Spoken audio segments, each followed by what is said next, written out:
The old-timers told the story in hushed tones. A train, they said. A train that ran on no schedule, appearing out of nowhere and vanishing just as mysteriously. A train that appeared only at midnight, its headlight a baleful, spectral glow cutting through the darkness, casting eerie shadows that danced like phantoms. This was no ordinary train. This was the Phantom Train, forever bound to the tracks by a tragedy long past, a tragedy that had left an indelible mark on the land and its people. Those who saw it spoke of spectral figures peering from its windows, their faces etched with eternal sorrow, their eyes hollow and filled with a longing that could never be quenched. They were the lost souls, forever in transit, seeking a destination they could never reach, trapped in a liminal space between worlds. The legend had been passed down for generations, each telling adding a new layer of fear and intrigue, each storyteller adding their own embellishments to the tale.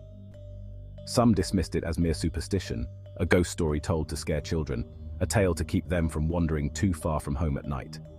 But others, those who lived near the abandoned railway line, knew better. They had heard the whispers on the wind, the faint echoes of a train that should not exist. They had heard the mournful whistle in the dead of night, a sound that sent shivers down their spines and made their blood run cold. They had seen the ghostly train streak across the horizon, leaving a trail of cold air and unease in its wake. The legend was specific, and those who had witnessed it knew the truth. The Phantom Train, it was said, appeared only on the stroke of midnight, its arrival heralded by a sudden drop in temperature and an oppressive silence that seemed to suck the air from your lungs, leaving you gasping for breath. This was the moment of truth, the moment when belief was no longer a choice but a necessity. The air would grow thick with tension, and every sound seemed amplified, every shadow more menacing. For some, the appearance of the Phantom Train was a harbinger of doom, a sign that something terrible was about to happen, a premonition of disaster that could not be ignored. For others, it was a reminder of the fragility of life, of the thin veil that separates the living from the dead, a veil that could be pierced at any moment, revealing the mysteries that lie beyond. But for all who witnessed it, the Phantom Train was an experience that stayed with them forever, a chilling reminder that some mysteries are best left unsolved, a haunting memory that would linger in their minds, a story they would tell in hushed tones for generations to come. The old railway line was a scar on the landscape, a testament to a bygone era, a time when the clatter of wheels on tracks was a daily symphony.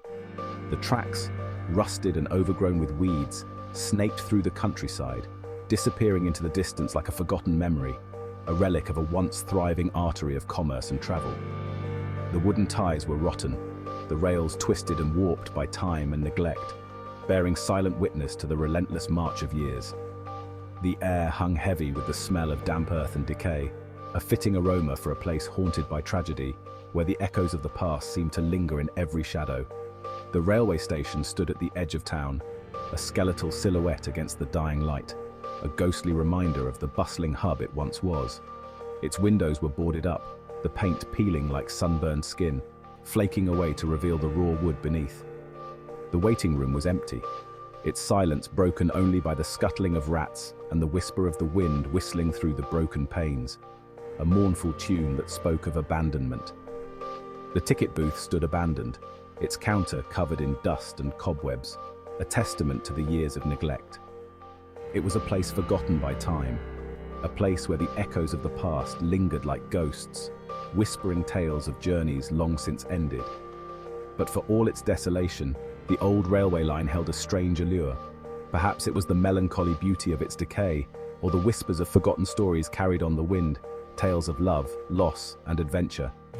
Or perhaps it was something more, something altogether more unsettling, a presence that seemed to watch from the shadows. The locals knew to avoid the railway line, especially after dark. They whispered tales of strange occurrences, of unexplained noises and fleeting glimpses of shadowy figures, apparitions that vanished as quickly as they appeared. The old railway line was a place of secrets, a place where the veil between the living and the dead was thin, where the past and present seemed to intertwine in a dance of shadows and light. Old Man Hemlock, his face a roadmap of wrinkles etched by time and hardship, was a living testament to the passage of years. Each line on his face told a story, each crease a memory of days long gone. He sat by the fire, his cloudy eyes staring into the flames, as if searching for answers in their flickering dance. The firelight cast shadows on his face, making his features appear even more ancient and mysterious. Hemlock had lived in these parts his entire life, a silent witness to the changing seasons and the passage of time. He knew the stories of the phantom train better than anyone, tales passed down through generations, whispered in hushed tones around campfires. He spoke of a terrible train crash that had occurred decades ago, a tragedy that had claimed the lives of all on board.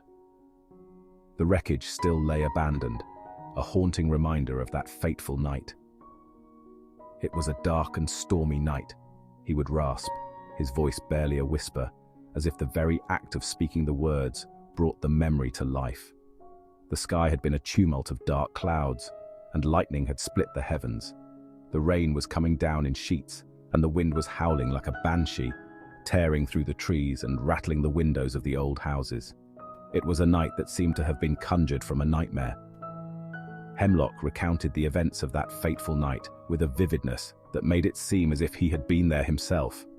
He described how the train, its passengers blissfully unaware of the danger that lay ahead, had plunged into the ravine. The sound of the crash had echoed through the valley like the roar of a dying beast, a sound that still haunted the memories of those who had heard it. According to Hemlock, the passengers and crew, their souls unable to find peace, were trapped on the mortal plane, forever bound to the train that had been their tomb. They were caught in a limbo, unable to move on, their spirits restless and tormented. They were condemned to relive their final moments for all eternity, their mournful cries echoing in the night. The air would be filled with their ghostly wails, a chilling reminder of the tragedy that had befallen them. Hemlock spoke of the train's engineer, a man named Silas, whose grief and guilt over the accident had tethered his soul to the wreckage. Silas had been a dedicated man, but the weight of the lives lost on his watch had been too much for him to bear. It was Silas, they said, who sounded the train's mournful whistle at the stroke of midnight, a spectral wail that sent shivers down the spines of all who heard it. The sound was a haunting reminder of the tragedy, a call from the past that could not be ignored. Some nights, Hemlock claimed, you could see their faces in the smoke rising from the old railway line, their expressions frozen in eternal torment. The smoke would twist and turn, forming the shapes of the lost souls, their eyes filled with a sorrow that seemed to reach out and touch the living. Their eyes, hollow and filled with a profound sadness, seemed to follow you, pleading for release from their spectral prison. It was a sight that could chill even the bravest of hearts, a reminder that some tragedies leave scars that never truly heal. The night the phantom train arrived was a night like any other. The moon hung low in the sky, casting long, eerie shadows across the deserted landscape. A chill wind howled through the trees, their branches swaying like specters in the darkness. The air was thick with anticipation, a palpable sense of foreboding that sent shivers down the spines of those foolish enough to be out at this hour.